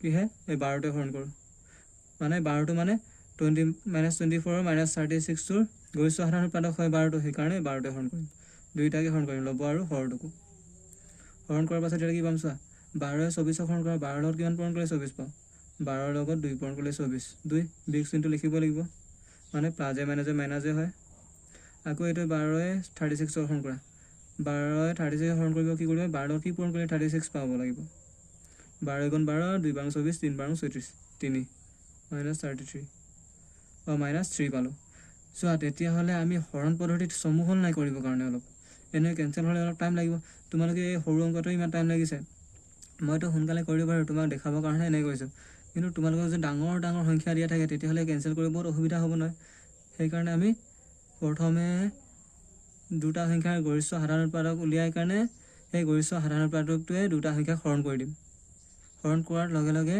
কি পাম সেই সংখ্যাটো আটাইতকৈ লঘিষ্ঠ ৰূপটো পাম তাৰপিছত -24 / -36 আটাইতকৈ সৰু ৰূপটো কি এইটো মানে লঘিষ্ঠ ৰূপটো এইটো -2 / -3 তোমালোকে কটাকটি কৰি কেনেও কৰিব পাৰা এনেকৈ কৰিব পাৰা আমি তেতিয়াহ'লে কেইটামান প্ৰশ্ন কৰোঁ আহা লঘিষ্ঠ পৰিমেয় সংখ্যাত প্ৰকাশ কৰাৰ বিষয়ে তোমালোকৰ প্ৰশ্নত কৈছে যে তলৰ পৰিমেয় সংখ্যাবোৰ লঘিষ্ঠ আকাৰত প্ৰকাশ কৰা মানে তোমালোকৰ তলত কিছুমান পৰিমেয় সংখ্যা দিয়া আছে নাই এটা দিয়া আছে দুটা দিয়া আছে এই পৰিমেয় সংখ্যাকেইটা আমি লঘিষ্ঠ আকাৰত প্ৰকাশ কৰিব লাগে প্ৰথম প্ৰশ্নটোত দিয়া আছে -60/72 এই -60/72টোক আমি লঘিষ্ঠ আকাৰত প্ৰকাশ কৰিব লাগে মানে এই দুটা সংখ্যাক একেবাৰে কটাকটি কৰিব নোৱাৰা ৰূপত লিখিব লাগিব একেবাৰে সৰু ৰূপত লিখিব লাগিব সেই সৰু ৰূপটোকে কয় আমি লঘিষ্ঠ ৰূপ এইটো বহুত ডাঙৰ ৰূপ হৈ আছে এই ডাঙৰ ৰূপটো আমি কেঞ্চেল কৰিব লাগিব তাহলে আমি সমাধান কৰোঁ প্ৰথমে কটাকটি কৰি তাৰপিছত আমি গৰিষ্ঠ সাধাৰণ উৎপাদক উলিয়াই কৰিম এই দুটা সংখ্যাৰ প্ৰথমে কটাকটিৰ ৰূপতে কৰি চাওঁ হা সমাধান লিখো সমাধান প্ৰশ্নটো লিখো -60/72 এইটোক আমি এটা কটাকটি কৰিম এই দুটা সংখ্যাক প্ৰথমে 2 কেঞ্চেল যায় নাই চাবা 2 60টোকো যায় 2 62টোকো যায় তাহলে 2 30 60 হয় নাই 2 36 72 কেঞ্চেল গ'ল আকৌ 2 30টোক যায় নাই চাবা 30টোকো যায় নাই চাবা 36টোকো যায় নাই যায় 2 15 30 হ'ল আকৌ 2 18 36 কেঞ্চেল কৰিব পাৰিছ নাই পাৰিছ আমি আকৌ লিখি লওঁ ৰোৱা নহ'লে পাহৰি থাকিবা 15 এইটো মাইনাছ আছে -15 হ'ব দেই 15 আকৌ 18 এতিয়া আকৌ এইটো কেঞ্চেল কৰিছোৱা এই দুটা সংখ্যাক প্ৰথমে 2 কেঞ্চেল যায় নাই চোৱা 2 2 9 গুণ 18 হয় 2 7 গুণ 14 2 8 গুণ 16 হৈ যায় 2 কেঞ্চেল নাযায় দুটাক নেযায় নহয় 3 চাম এতিয়া 3 এই দুটা কেঞ্চেল যায় নাই চাম 3 5 গুণ 15 3 6 গুণ 18 যায় 3 কেঞ্চেল কৰিম তেতিয়াহ'লে 3 5 গুণ 15 3 6 গুণ 18 তাহলে কিমান পালো -5/6 পালো নাই পালো আৰু এইটো সংখ্যা কেঞ্চেল যায় ন কি পায় 2 কেঞ্চেল যায় ন 2 6টোক যায় 2 3 গুণ 6 2 এইটো 5টো কেঞ্চেল নাযায় 3ও নাযায় এইটো 5টো নাযায় নহয় অকল একে কেঞ্চেল যায় 5 কিন্তু এইটো 5টো কেঞ্চেল যায় কিন্তু 6টোক নাযায় নহয় নাযায় সেইকাৰণে অকল একে যায় চোৱা 1 5 গুণ 5 1 6 গুণ 6 তেতিয়াহ'লে এইটোকে আমি লঘিষ্ঠ ৰূপ বুলি ক'ম গম পাইছা তেতিয়াহ'লে -60/72 লঘিষ্ঠ ৰূপটো হৈছে এইটো লঘিষ্ঠ আকাৰত প্ৰকাশ কৰিলোঁ এইটোৱে হ'ব -5/6 হৈছে -60/72 লঘিষ্ঠ ৰূপ এতিয়া আমি -60/72টোক আমি গৰিষ্ঠ সাধাৰণ উৎপাদক উলিয়াই লঘিষ্ঠ আকাৰত প্ৰকাশ কৰি চাওঁ আহা প্ৰথমে -60/72 সংখ্যাটো আমি লিখিলোঁ প্ৰশ্নটো লিখিলোঁ প্ৰশ্নটো দিয়া আছে যে -60/72 এইটো পৰিমেয় সংখ্যা এই পৰিমেয় সংখ্যাটো আমি লঘিষ্ঠ ৰূপত প্ৰকাশ কৰিব লাগিব এই পৰিমেয় সংখ্যাটো লঘিষ্ঠ ৰূপত প্ৰকাশ কৰিবৰ কাৰণে আমি প্ৰথমে এই দুটা সংখ্যাৰ গৰিষ্ঠ সাধাৰণ উৎপাদকটো উলিয়াই ল'ম মানে 60 আৰু -60 আৰু -72 সংখ্যাটোৰ একেবাৰে ডাঙৰ সাধাৰণ উৎপাদকটো উলিয়াম এই ডাঙৰ সাধাৰণ উৎপাদক উলিয়াবৰ কাৰণে কি কৰিব লাগিব যোনটো সৰু সংখ্যা থাকে সেই সংখ্যাটো ডাঙৰ সংখ্যাটো হৰণ কৰিব লাগিব হৰণ কৰাৰ পাছত আমি ভাগশেষ 0 হ'লে সেই ভাগশেষ শূন্য হোৱাৰ লগে লগে চাম যে লাষ্ট ভাজক কোনটো, সেই ভাজকটোৱে হ'ব এই দুটা সংখ্যাৰ গৰিষ্ঠ সাধাৰণ উৎপাদক। তেতিয়াহ'লে 60 প্ৰথমে 62 হৰণ কৰোঁ, কাৰণ 60টো সৰু 62টো ডাঙৰ।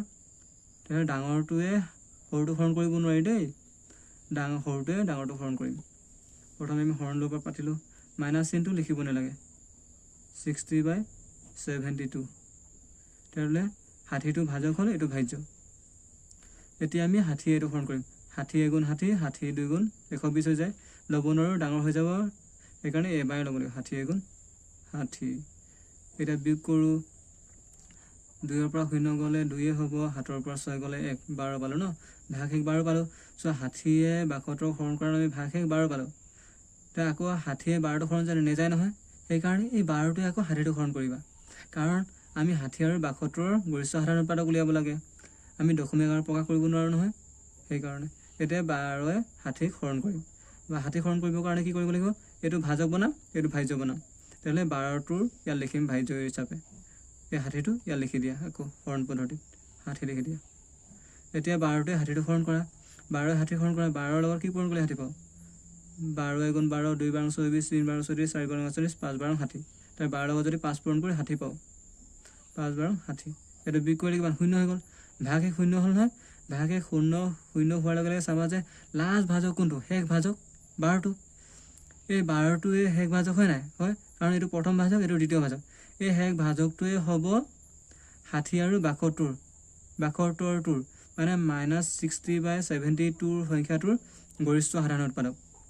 তাহলে 72টোৱে কি, 60/72 সংখ্যাটোৰ গৰিষ্ঠ সাধাৰণ উৎপাদক। এটাকে আমি লিখিম যে প্ৰশ্নত সমাধান লিখি লৈছোঁ, সমাধান প্ৰশ্নটো লিখিলোঁ, আকৌ দিয়া আছে নিলিখোঁ, হ'ব এনেকৈ লিখা, -60/72 লিখিলোঁ। এতিয়া আমি কি কৰিম, এটাকে আমি লিখিম চোৱা, -60/72 লিখিলোঁ নহয়, লিখাৰ পাছত এটাকে লিখিম, এটাকে 60 আৰু 72টোৰ গৰিষ্ঠ সাধাৰণ উৎপাদক কিমান, 12। তেতিয়াহ'লে 12টোৱে আমি এই দুটা সংখ্যা হৰণ কৰিব লাগিব, সেইকাৰণে আমি দুটা সংখ্যাৰ -60/72 সংখ্যাটোৰ গৰিষ্ঠ সাধাৰণ উৎপাদক বুলি লিখিলোঁ। এটাকে 60 আৰু 72টোৰ গৰিষ্ঠ সাধাৰণ উৎপাদক মানে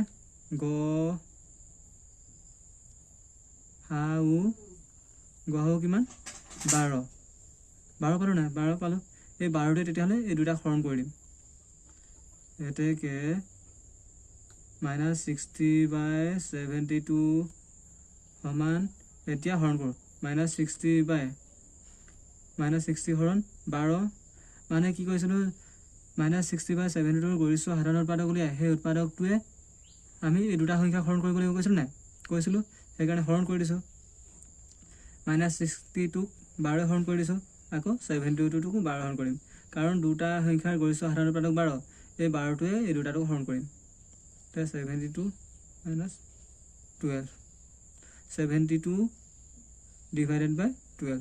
এতিয়া আমি কি কৰোঁ, হৰণ কৰি কেনে কেলকুলেশ্যন কৰোঁ, চোৱা কেলকুলেশ্যন কৰিলে কিমান পাম, 12য়ে 60 হৰণ কৰা, 5 বাৰং 60 -5 কিমান হ'ব, 5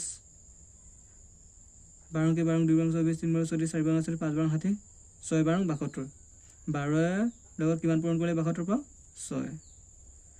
এইটোৱে হৈছে -60/72টোৰ লঘিষ্ঠ সংখ্যা। আমি এনেকৈ লঘিষ্ঠ পৰিমেয় সংখ্যা উলিয়াব পাৰোঁ, মানে তোমালোকক যদি লঘিষ্ঠ আকাৰ দিয়া নাথাকে। নেক্সট প্ৰশ্নটো দিয়া আছে, কি দিয়া আছে চোৱা, আমি এতিয়া নেক্সট প্ৰশ্নটো কৰিম। দিয়া আছে প্ৰশ্নটোত কি দিয়া আছে, 91/364 -364 এই সংখ্যাটোক আমি লঘিষ্ঠ আকাৰ প্ৰকাশ কৰিব লাগে। চ' এই সংখ্যাটো লঘিষ্ঠ আকাৰ প্ৰকাশ কৰিবৰ কাৰণে আমি কটাকটি কৰিলে বহুত কষ্ট হ'ব নাই, আমি প্ৰথমে 2য়ে দুটা সংখ্যা কেঞ্চেল যায় নাই চাব লাগিব, 3য়ে যায় নাই চাব লাগিব, আমি ইমান কটাকটি কৰি থাকে আমনি হ'ব নহয়, সেইকাৰণে এই দুটা সংখ্যাৰ গৰিষ্ঠ সাধাৰণ উৎপাদক উলিয়াই ল'ম, মানে লবটো আৰু হৰটোৰ গৰিষ্ঠ সাধাৰণ উৎপাদক উলিয়াম, মানে 91 আৰু -364 সংখ্যাটোৰ গৰিষ্ঠ সাধাৰণ উৎপাদক উলিয়াই সেই সাধাৰণ উৎপাদকটোৱে এই দুটা সংখ্যা হৰণ কৰি দিম, হৰণ কৰিলে যিটো পাম সেইটোৱে হ'ব এই দুটা সংখ্যাৰ 91/364 মাইনাছ 36 মাইনাছ 364 সংখ্যাটোৰ লঘিষ্ঠ ৰূপ।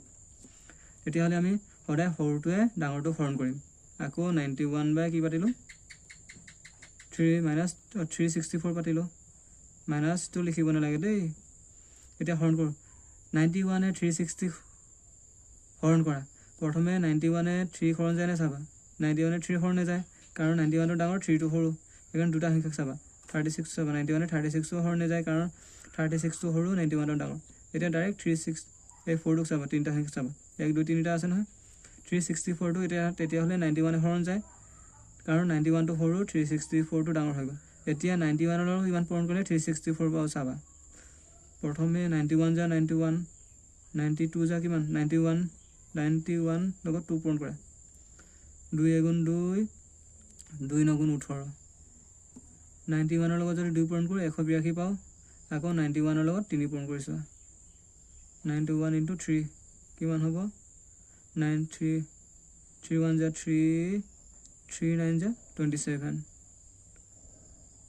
3 2 2 73 পালোঁ। 4 চাওঁ আকৌ এই ওচৰত পোৱা নাই নহয়, এইটোক আমি কৰি চাব লাগিব। 91 × 4, 4 1 যা 4, 4 9 যা কিমান 36।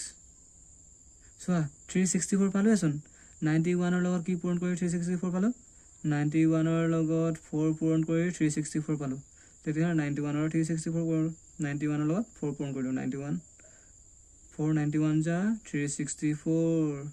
এতিয়া বিয়োগ কৰা, বিয়োগ কৰিলে 0 হ'ব, 0 হ'ল না। এতিয়া 0 হোৱাৰ লগে লগে চাবা ভাগ শেষ, লাষ্ট ভাগ শেষ কোনটো, লাষ্ট ভাজক কোনটো চাবা, লাষ্ট ভাজক 91। এইটোৱে প্ৰথম ভাজক, এইটোৱে লাষ্ট ভাজক হয় নাই, এই ভাজকটোৱে হ'ব তেতিয়াহ'লে 91ৰ আৰু মাইনাছ 364টোৰ গৰিষ্ঠ সাধাৰণ উৎপাদক। তেতিয়াহ'লে 91 আৰু 364ক এই 91টোৱে হৰণ কৰি দিম। তেতিয়া আমি সমাধান বুলি লিখি লওঁ।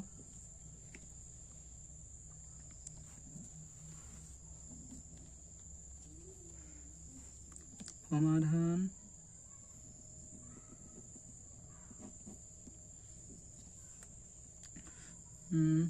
91 বাই মাইনাছ 364। এতিয়া চোৱা আমি কেনেকৈ লিখিম, যেনেকৈ প্ৰথমটো লিখিছিলোঁ সেনেকৈ লিখিম। চোৱা 91 বাই মাইনাছ 364 প্ৰথমে আমি কি উলিয়ালোঁ, গৰিষ্ঠ সাধাৰণ উৎপাদকটো উলিয়ালোঁ। এতেকে লিখা, এতেকে গৰিষ্ঠ সাধাৰণ উৎপাদক কোনটো আছিলে, এইটো 91টো আছিলে। এতেকে 91 আৰু 364ৰ গৰিষ্ঠ সাধাৰণ উৎপাদক হ'ল কিমান 91। গতিকে আমি কি কৰিম তেতিয়াহ'লে 91কো এই 91টোৱে হৰণ কৰিম, মাইনাছ 364কো এই 91টোৱে হৰণ কৰিম। পাতি লওঁ তেতিয়াহ'লে 91 বাই মাইনাছ 364 এতিয়া হৰণ কৰোঁ পাতি কেনে। 91 বাই 364 হৰণ কৰি দিয়া দুইফালে, ল'ব আৰু হৰটোকো 91 হৰণ কৰি দিয়া। 91 বাই 91 হৰণ কৰি 91ৰ লগত 91ক হৰণ হৈছে, মানে 91ৰ লগত কি পূৰণ কৰিলে 91, 91ৰ লগত 1 পূৰণ কৰিলে 91, 91 এগুণ 91 1 হ'ল। এতিয়া চোৱা 91ৰ লগত কি পূৰণ কৰিলে 364, 91ৰ লগত কি পূৰণ কৰিলে আছিলে 4 পূৰণ কৰিলে, 91ৰ লগত 4 পূৰণ কৰিলে 364 4 হ'ব। এই মাইনাছ চিনটো আছে, মাইনাছ লিখা, প্লাছ মাইনাছ হয় সদায় মাইনাছ। তেতিয়াহ'লে চোৱা 91ৰ মাইনাছ 364ৰ লঘিষ্ঠ ৰূপটো কোনটো 1 বাই মাইনাছ 4। আমি এনেকৈ লঘিষ্ঠ আকাৰ প্ৰকাশ কৰিব পাৰোঁ। তোমালোকক যদি লঘিষ্ঠ আকাৰ প্ৰকাশ কৰিবলৈ দিয়ে নহয় প্ৰশ্নবোৰ, তোমালোকে এনেকৈ কৰিবা। এতিয়া আমি পঢ়িম আদৰ্শ ঠাঁচৰ পৰিমেয় সংখ্যাৰ বিষয়ে। আদৰ্শ ঠাঁচৰ পৰিমেয় সংখ্যা মানে হৈছে যদি কোনো এটা পৰিমেয় সংখ্যাৰ হৰ ধনাত্মক হয় আৰু লব আৰু হৰৰ একৰ বাহিৰে কোনো সাধাৰণ উৎপাদক নাথাকে, মানে পৰিমেয় সংখ্যাটো লঘিষ্ঠ ৰূপত থাকিব লাগিব। তেনেকুৱা পৰিমেয় সংখ্যাবোৰকে আমি আদৰ্শ ঠাঁচৰ পৰিমেয় সংখ্যা বোলোঁ। তেতিয়াহ'লে আদৰ্শ ঠাঁচৰ পৰিমেয় সংখ্যা হ'বলৈ কি হ'ব লাগিব, প্ৰথমে 1 নম্বৰ পইণ্টটো হ'ব লাগিব সিহঁতৰ সেই পৰিমেয় সংখ্যাটোৰ হৰটো ধনাত্মক ৰূপত থাকিব লাগিব। লবটো ঋণাত্মকত থাকিব পাৰে কিন্তু হৰটো ধনাত্মকৰ ওপৰত থাকিব লাগিব। আৰু লব আৰু হৰৰ একৰ বাহিৰে কোনো সাধাৰণ উৎপাদক থাকিব নালাগিব। মানে লব আৰু হৰৰ গৰিষ্ঠ সাধাৰণ উৎপাদক 1 হ'ব লাগিব। মানে সেই পৰিমেয় সংখ্যাটো লঘিষ্ঠৰ ৰূপত থাকিব লাগিব। তেনেকুৱা পৰিমেয় সংখ্যাবোৰকে আমি আদৰ্শ ঠাঁচৰ পৰিমেয় সংখ্যা বোলো। এটা উদাহৰণ লওঁ চোৱা। ধৰা 1/2 এইটো এটা পৰিমেয় সংখ্যা। এই পৰিমেয় সংখ্যাটো আদৰ্শ ঠাঁচত আছে নাই চাবলৈ প্ৰথমে আমি দুটা পইণ্ট মন কৰিব লাগিব। প্ৰথম 1 নম্বৰ পইণ্টটো হৈছে যে প্ৰথমে এই পৰিমেয় সংখ্যাটোৰ হৰটো ধনাত্মক হয় নে নহয় চাব লাগিব। তেতিয়াহ'লে এই পৰিমেয় সংখ্যাটোৰ লব 1টো হৰ 2টো হয় নাই। তেতিয়াহ'লে হৰটোতো ধনাত্মকত আছে এই পৰিমেয় সংখ্যাটো। তো হৰটো ধনাত্মকত আছে যদি আদৰ্শ ঠাঁচৰ পৰিমেয় সংখ্যা হ'বলৈ গৈ আছে। এতিয়া চাম যে 2 নম্বৰ পইণ্টটোত এই লব আৰু হৰটোৰ একৰ বাহিৰে আন কোনোবা সাধাৰণ উৎপাদক আছে নেকি চাম।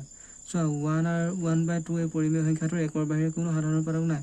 একেহে এইটো 1টোকো কেঞ্চেল কৰিব পাৰি, একেহে এই 2টো কেঞ্চেল কৰিব পাৰি নাই। তেতিয়াহ'লে 1/2 এটা আদৰ্শ ঠাঁচৰ পৰিমেয় সংখ্যা। 1/2টো কি হৈছে আদৰ্শ ঠাঁচৰ পৰিমেয় সংখ্যা। ঠিক তেনেকৈ 11/19 এইটো এটা পৰিমেয় সংখ্যা। এই পৰিমেয় সংখ্যাটো আদৰ্শ ঠাঁচৰ পৰিমেয় সংখ্যা হয় নাই? হয়, কাৰণ চোৱা এই পৰিমেয় সংখ্যাটোৰ হৰটো ধনাত্মকৰ ওপৰত আছে। ইয়াত হৰটো ঋণাত্মক হয় জানো? নহয়, ধনাত্মক আছে। আৰু 11/19 লব আৰু হৰটোৰ সাধাৰণ উৎপাদক 1, কাৰণ ইয়াক একৰ বাহিৰে 11/19টোক কোনো সংখ্যাই কেঞ্চেল কৰিব নোৱাৰি। মানে এইটো লঘিষ্ঠৰ ওপৰত আছে সেইকাৰণে 11/19টো এটা আদৰ্শ ঠাঁচৰ পৰিমেয় সংখ্যা। তেতিয়াহ'লে 2/3 এইটো হৈছে আদৰ্শ ঠাঁচৰ পৰিমেয় সংখ্যা। -8/9 এইটো হৈছে আদৰ্শ ঠাঁচৰ পৰিমেয় সংখ্যা। কাৰণ চোৱা আদৰ্শ ঠাঁচৰ পৰিমেয় সংখ্যা হ'বলৈ হ'লে লবটো ঋণাত্মক হ'ব পাৰে কিন্তু হৰটো ঋণাত্মক হ'ব নোৱাৰিব। হৰটো সদায় ধনাত্মক হ'ব লাগিব আৰু পৰিমেয় সংখ্যাটো লঘিষ্ঠৰ ওপৰত থাকিব লাগিব। মানে সিহঁতৰ একৰ বাহিৰে কোনো সাধাৰণ উৎপাদক থাকিব নালাগিব লব আৰু হৰটোৰ। চ' 8 আৰু 9টোৰ একৰ বাহিৰে কোনো সাধাৰণ উৎপাদক নাই। মানে এই 8টোক আৰু 9টো একৰ বাহিৰে কোনো সংখ্যাই কেঞ্চেল কৰিব নোৱাৰে। চ' 2য়ে 8টো কেঞ্চেল কৰিব পাৰি কিন্তু 2য়ে 9টো কেঞ্চেল কৰিব নোৱাৰি নহয়। তেনেকুৱা 3য়ে 9টো কেঞ্চেল কৰিব পাৰি কিন্তু 3য়ে 8টো কেঞ্চেল কৰিব নোৱাৰি নহয়।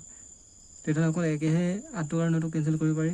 সেইকাৰণে এইটো এটা আদৰ্শ ঠাঁচৰ পৰিমেয় সংখ্যা। নেক্সট আৰু এটা লৈ লৈছোঁ উদাহৰণ চোৱা।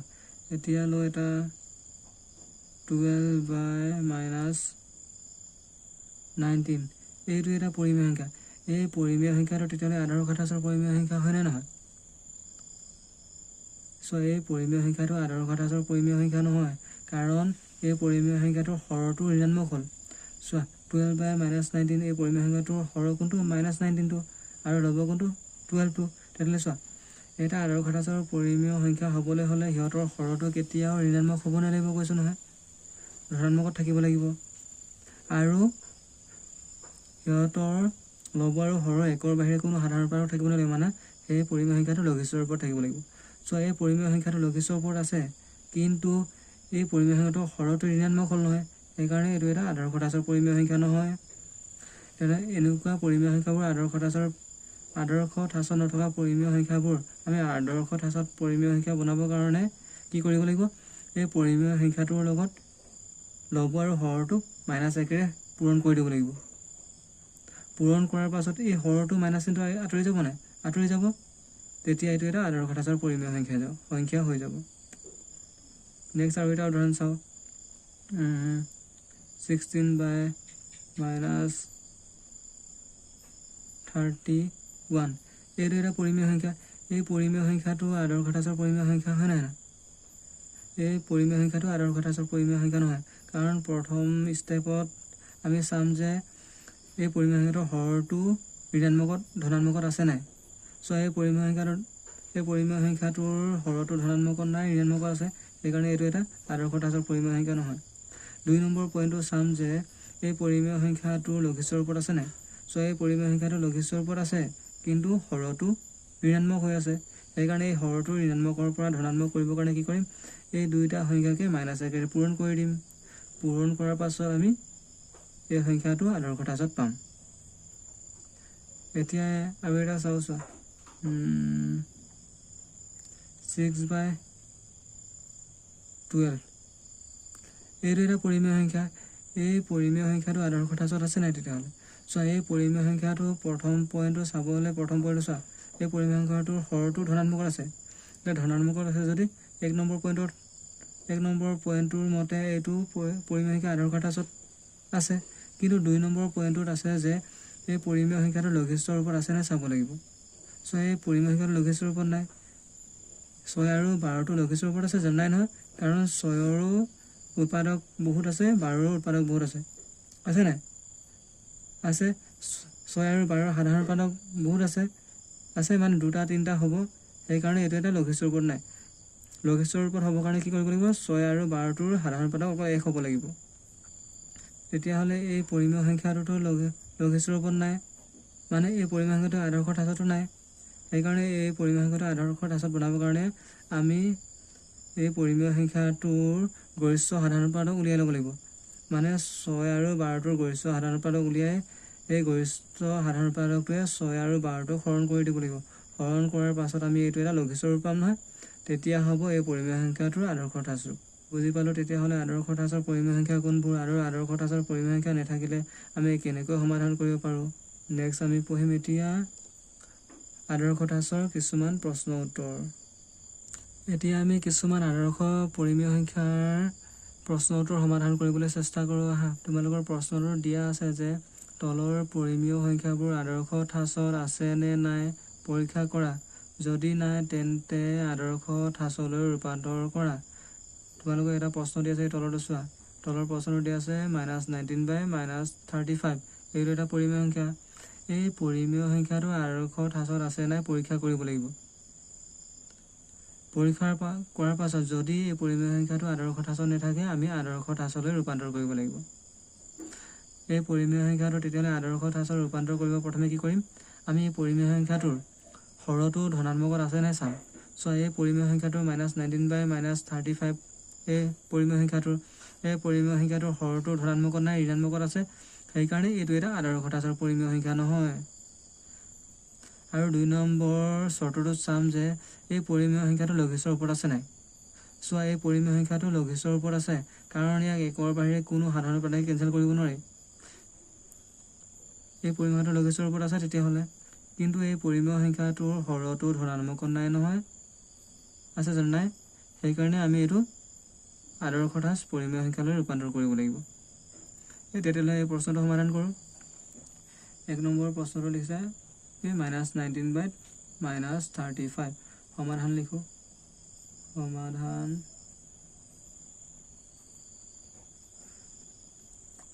চোৱা দিয়া আছে কি সংখ্যাটো কিমান দিয়া আছে, দিয়া আছে সংখ্যাটো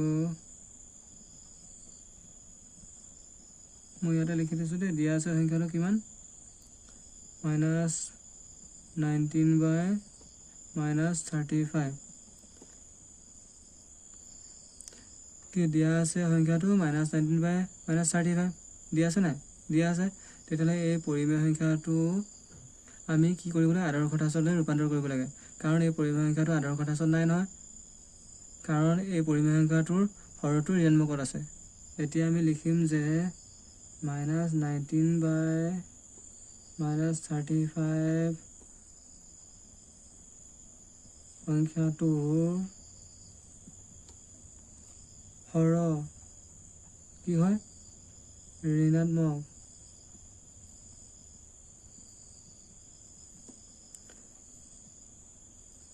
গতিকে এই সংখ্যাটো কি আদৰ্শ ঠাঁচত আছে জানো, নাই নহয়, গতিকে আদৰ্শ ঠাঁচত নাই।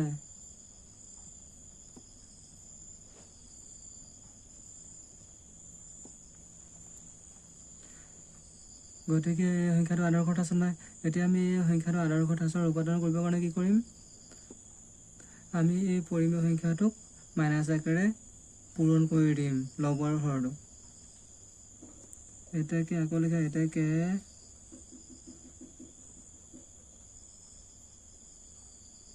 লব আৰু হৰক মাইনাছ একেৰে পূৰণ কৰি পাওঁ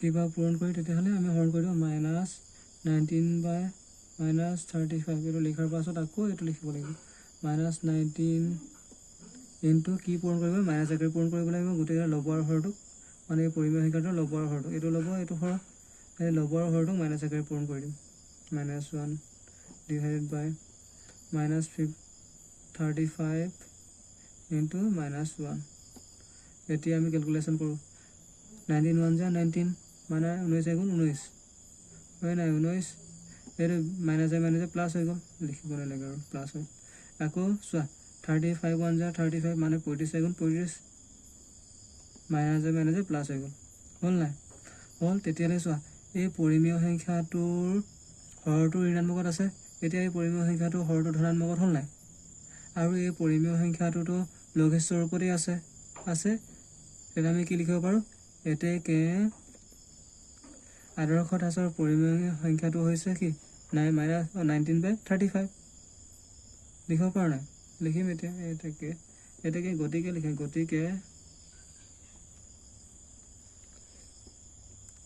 গতিকে আদৰ্শ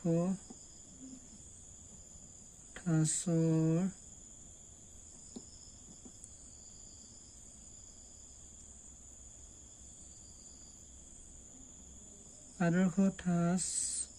সংখ্যাটো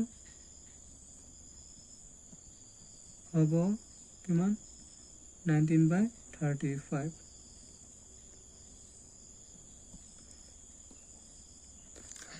চোৱা তোমালোকক আৰু ৰোমান নম্বৰ 2 নম্বৰ প্ৰশ্নটো দিয়া আছে 24/36 এইটো এটা প্ৰশ্ন এই প্ৰশ্নটো আমি কি কৰিব লাগে এই পৰিমেয় সংখ্যাটো আদৰ্শ ঠাচত আছে নাই পৰীক্ষা কৰিব লাগে যদি এই পৰিমেয় সংখ্যাটো আদৰ্শ ঠাচত নাই তেতিয়াহ'লে এই পৰিমেয় সংখ্যাটো আমি আদৰ্শ ঠাচলৈ ৰূপান্তৰ কৰিব লাগে চ' এই পৰিমেয় সংখ্যাটো 24/36 এই পৰিমেয় সংখ্যাটোৰ হৰটো ধনাত্মকত আছে কিন্তু এই পৰিমেয় সংখ্যাটো লব আৰু হৰটোৰ একৰ বাহিৰে আন সাধাৰণ উৎপাদকবোৰ আছে নহয় মানে 24/36 এই পৰিমেয় সংখ্যাটো লঘিষ্ঠ ৰূপত নাই সেইকাৰণে আমি প্ৰথমে কি কৰিব লাগিব তেতিয়াহ'লে লঘিষ্ঠ ৰূপত এই পৰিমেয় সংখ্যাটো নিব লাগিব কাৰণ এই পৰিমেয় সংখ্যাটোৰ হৰটোতো ধনাত্মক আছে কিন্তু 24/36 এই পৰিমেয় সংখ্যাটোৰ লঘিষ্ঠ ৰূপত নাই নহয় এই পৰিমেয় সংখ্যাটো সেইকাৰণে আমি এই পৰিমেয় সংখ্যাটো লঘিষ্ঠ ৰূপত নিম এতিয়া সমাধান বুলি লিখো আকৌ কৰোঁ সমাধান দিয়া আছে লিখা দিয়া আছে সংখ্যাটো কিমান 24/36 প্ৰথমে আমি এই দুটা সংখ্যা গৰিষ্ঠ সাধাৰণ পৰা উলিয়াওঁ তাৰপাছত আমি যি লিখিব লাগে লিখিম অংকটো সমাধান কৰিম এই দুটা সংখ্যা গৰিষ্ঠ সাধাৰণ পৰা উলিয়াব লাগিব গৰিষ্ঠ সাধাৰণ পৰা কি কৰিম 24 36 হৰণ কৰিম ইয়াত লিখিলো তেতিয়াহ'লে চাইডত তোমালোকে কৰিবই লাগিব 24 36 হৰণ কৰিম সদায় সৰুটোৱে ডাঙৰটো হৰণ কৰিম এতিয়া 24 36 হৰণ কৰা প্ৰথমে 24 হৰণ কৰা 36 24 লগত কিমান পূৰণ কৰে 24 এগুণ 24 2 24 48 24 এগুণ 24 ল'ব লাগিব কাৰণ 24 লগত 2 পূৰণ কৰিলে বেছি হৈ যাব 24 বিয়োগ কৰিলে কিমান হ'ব 6 পৰা 4 গ'লে 2 3 পৰা 2 গ'লে 1 চোৱা ভাগ 1 24 36 হৰণ কৰাত ভাগ 12 থাকিলে তে 12টোৱে আকৌ এই 24টো হৰণ কৰিম তেতিয়াহ'লে ভাগ 1টো হ'ব ভাজক এইটো ভাজ্য হৈ যাব এতিয়া আকৌ এই 12টোৱে 24টো হৰণ কৰিবলৈ 24টো আকৌ ইয়াত পাতি ল'ব লাগিব 24 এতিয়া আমি 12টোৱে 24টো হৰণ কৰোঁ 12 লগত কি পূৰণ কৰিলে 24 12 2 গুণ 24 পাই গ'লোঁ এতিয়া ভাগ 0 হ'ল ভাগ 0 মানে লাষ্ট ভাজকটো কোনটো এইটো 12টো এই 12টো হৈছে লাষ্ট ভাজক এইটো প্ৰথম ভাজক এইটো দ্বিতীয় ভাজক মানে লাষ্ট ভাজক এই লাষ্ট ভাজকটোৱে হ'ব তেতিয়াহ'লে 24 আৰু 36 গৰিষ্ঠ সাধাৰণ উৎপাদক গহাগু। এতেকে আমি লিখিম চোৱা, দিয়া আছে সংখ্যাটো 24/36 লিখিলোঁ। এতেকে 24 আৰু 36 সংখ্যাটোৰ গৰিষ্ঠ সাধাৰণ উৎপাদক কিমান? 12 হ'ল, 12 পালোঁ। চ' এটাকে 24 আৰু 36 গৰিষ্ঠ সাধাৰণ উৎপাদক 12 হয় নাই? এই দুটা সাধাৰণ উৎপাদক 12 হয়। গতিকে 24/36 সংখ্যাটো আদৰ্শ ঠাঁচত নাই। সংখ্যাটো আদৰ্শ ঠাঁচত নাই, কাৰণ আদৰ্শ ঠাঁচত থাকিব হ'লে কি কৰিব লাগিব? এই দুটা লঘিষ্ঠৰ ওপৰত থাকিব লাগিব, মানে সিহঁতৰ গহাগু 24 আৰু 36 গহাগু গৰিষ্ঠ সাধাৰণ উৎপাদক কি হ'ব লাগিব? 1 হ'ব লাগিব। চোৱা, এই 24 আৰু 36 গহাগু কি হ'ল? 12 পালোঁ। 24 আৰু 36 গহাগু আমি 12 পালোঁ। সেইকাৰণে এইটো এটা আদৰ্শ ঠাঁচত নাই, সেইকাৰণে আমি 24/36 সংখ্যাটো আদৰ্শ ঠাঁচত নাই বুলি লিখিলোঁ। এতেকে আমি লিখিম যে চোৱা, 24 আৰু 36 সংখ্যাটো মানে লব আৰু হৰটো 12 হৰণ কৰি পাওঁ লিখিম। এতিয়া লব আৰু হৰটোক 12ৰে হৰণ কৰি পাওঁ। চ' হৰণ কৰা, এতিয়া কি 24 আৰু 36 হৰণ কৰিম। 24/36 সমান 24 হৰণ কোনটোৱে হৰণ কৰিম? 12টোৱে। 12 ডিভাইডেড বাই 36 হৰণ 12 12। এতিয়া কৰা চোৱা, 12ৰে 24 হৰণ কৰিবলৈ 12 কি পূৰণ কৰিলে? 24 2 12 24। আকৌ 12ৰে 36 হৰণ কৰি 12 কি পূৰণ কৰিলে? 36 পাওঁ, 3 12 34। চোৱা, তেতিয়াহ'লে 24 আৰু 36 লঘিষ্ঠ ৰূপ কি? 2/3, আৰু এইটো কেঞ্চেল কৰিব পাৰি যে? নোৱাৰি নহয়। তো এইটোৱে হ'ব 24 আৰু 36 আদৰ্শ ৰূপ, মানে এই পৰিমেয় সংখ্যাটোৰ আদৰ্শ ৰূপ, কাৰণ এই হৰটোও ধনাত্মক আছে নাই, আৰু 2/3টো লঘিষ্ঠৰ ওপৰত আছে, তেতিয়াহ'লে এইটো এটা আদৰ্শ ৰূপ। এতেকে আদৰ্শ ঠাঁচ হ'ব কিমান? 2/3।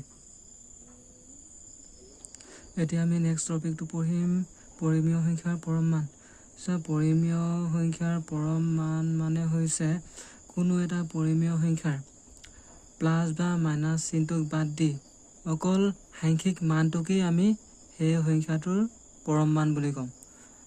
মানে তোমালোকক এটা পৰিমেয় সংখ্যা দিয়া আছে, ধৰচোন -2/5, এইটো এটা পৰিমেয় সংখ্যা।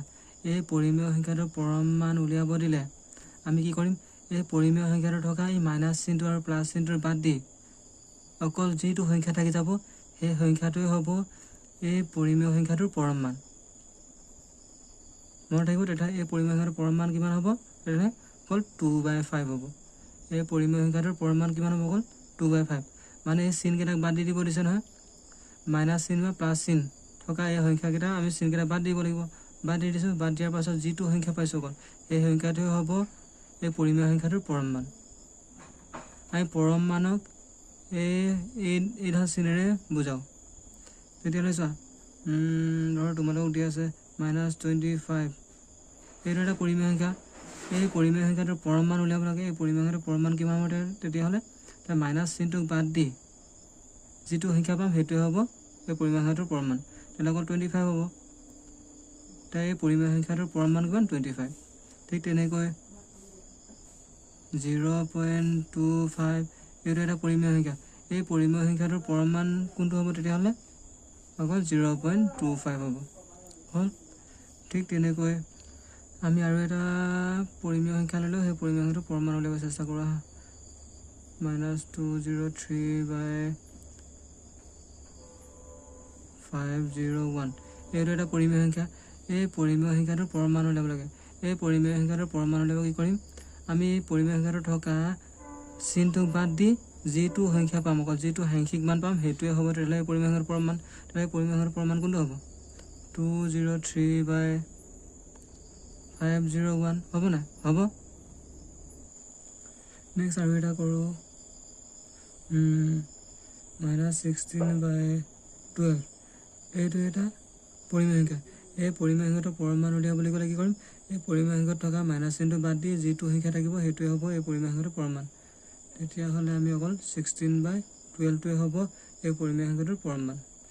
এই চিনডালক কি বুজায়, পৰমাণ বুজায়। তেতিয়াহ'লে আমি নেক্সট পাৰ্টটোত আমি অনুশীলনীৰ অংকবোৰ সমাধান কৰিবলৈ চেষ্টা কৰিম। Thank U.